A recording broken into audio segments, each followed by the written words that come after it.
Hi hello ನಮಸ್ತೆ, welcome back to my YouTube channel. ಎಲ್ಲರೂ ಹೇಗಿದ್ದೀರಾ? ನಾವೆಲ್ಲ ಚೆನ್ನಾಗಿದ್ದೀವಿ, ನೀವು ಚೆನ್ನಾಗಿದ್ದೀರಾ ಅಂತ ಭಾವಿಸ್ತಾ ನಾನು ಇವತ್ತಿನ ವ್ಲಾಗ್ನ ಸ್ಟಾರ್ಟ್ ಮಾಡ್ತಾಯಿದ್ದೀನಿ.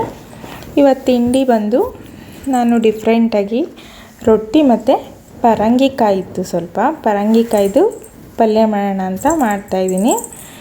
ಬನ್ನಿ ಯಾವ ರೀತಿ ಮಾಡಿಕೊಂಡೆ ಅಂತ ಹೇಳ್ಕೊಡ್ತೀನಿ ನಾನು. ಇದೇನಿಲ್ಲ, ನಾರ್ಮಲ್ ಈಸಿಯಾಗೆ ಮಾಡ್ಕೋಬೋದು. ನಾವು ಕುಂಬಳಕಾಯಿ ಮಾಡ್ತೀವಲ್ವ, ಅದೇ ಥರನೇ ಇನ್ಸ್ಟೆಡ್ ಆಫ್ ಕುಂಬಳಕಾಯಿ ನಾನಿಲ್ಲಿ ಪರಂಗಿಕಾಯಿ ಯೂಸ್ ಮಾಡಿದ್ದೀನಿ ಅಷ್ಟೇ. ಬೆಳಗಿನ ತಿಂಡಿಗೋಸ್ಕರ ಅಂತ ಮಾಡ್ತಾಯಿದ್ದೀನಿ ರೊಟ್ಟಿ ಜೊತೆ.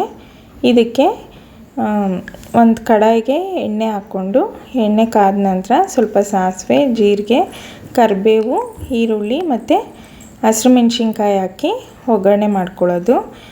ಎಲ್ಲ ಒಗ್ಗರಣೆ ಎಲ್ಲ ಚೆನ್ನಾಗಿ ಬೆಂದಮೇಲೆ, ಈರುಳ್ಳಿ ಎಲ್ಲ ಫ್ರೈ ಆದಮೇಲೆ ಸ್ವಲ್ಪ ಉಪ್ಪು ಮತ್ತು ಅರಿಶಿನ ಕೂಡ ಹಾಕ್ಕೊಂಡು ಫ್ರೈ ಮಾಡ್ಕೊತಾ ಇದ್ದೀನಿ. ನಾನಿಲ್ಲಿ ಕಟ್ ಮಾಡಿ ಇಟ್ಕೊಂಡಿರೋ ಒಂದು ಸ್ವಲ್ಪ ಅರ್ಧ ಪರಂಗಿಕಾಯಿ ಅಷ್ಟೇ ತೊಗೊಂಡಿರೋದು. ಇನ್ನರ್ಧ ಹಾಗೆ ರಾಲೇ ತಿನ್ಕೊಂಡ್ವಿ, ಇನ್ನರ್ಧ ಪಲ್ಯ ಮಾಡ್ತಾಯಿದ್ದೆ. ಇದೆಲ್ಲ ಇದು ಕಡಾಯಲ್ಲಾದರೆ ಸ್ವಲ್ಪ ಜಾಸ್ತಿ ಹೊತ್ತು ಬೇಯಿಸಬೇಕು. ಹಾಗಾಗಿ ನಾನು ಕುಕ್ಕರ್ಗೆ ಹಾಕ್ಕೊಂಡೆ. ಒಂದು ವಿಷಲ್ ಹಾಕಿಸ್ಕೊಂಡ್ರೆ ಸಾಕಾಗುತ್ತೆ. ಬೆಳಗ್ಗೆ ತಿಂಡಿ ಗಡಿಬಿಡಿಲಿ ಮಾಡಬೇಕಲ್ವ, ಅದಕ್ಕೆ ಸ್ವಲ್ಪ ಬೇಗನೆ ಆಗುತ್ತೆ ಅಂತ ಕುಕ್ಕರ್ಗೆ ಹಾಕ್ಕೊಂಡೆ. ನಾನು ಅದನ್ನು ಒಂದು ವಿಷಲ್ ಕೂಗಿಸಿದ ನಂತರ ಒಂದು ಸ್ವಲ್ಪ ತೆಂಗಿನಕಾಯಿ ತುರಿ ಹಾಕ್ಕೊಂಡಿದ್ದೀನಿ ಅಷ್ಟೇ.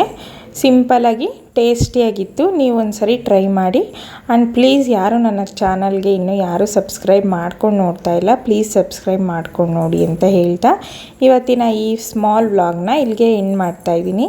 Thank you for watching. ಇಷ್ಟ ಆದರೆ ಲೈಕ್ ಮಾಡಿ, ಶೇರ್ ಮಾಡಿ, ಕಮೆಂಟ್ ಮಾಡಿ. ಮತ್ತೊಂದು ಇಂಟ್ರೆಸ್ಟಿಂಗ್ ರೆಸಿಪಿ ಜೊತೆ ಸಿಗ್ತೀನಿ. ಅಲ್ಲಿವರೆಗೂ ಕೀಪ್ ವಾಚಿಂಗ್. ಬಾಯ್.